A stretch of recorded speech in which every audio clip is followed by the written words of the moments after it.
రాయల్లే నా ముందు కుదురుగా కూర్చుంటే పుత్తడి బొమ్మగా నిన్ను దిద్ది దిష్టే తీయనా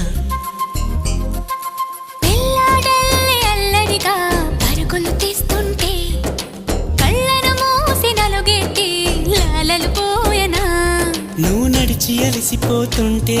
అరచేతుల నిన్ను మోసేను నువ్వు కథలు చెప్పమని అంటే మన కథనే వినిపిస్తాను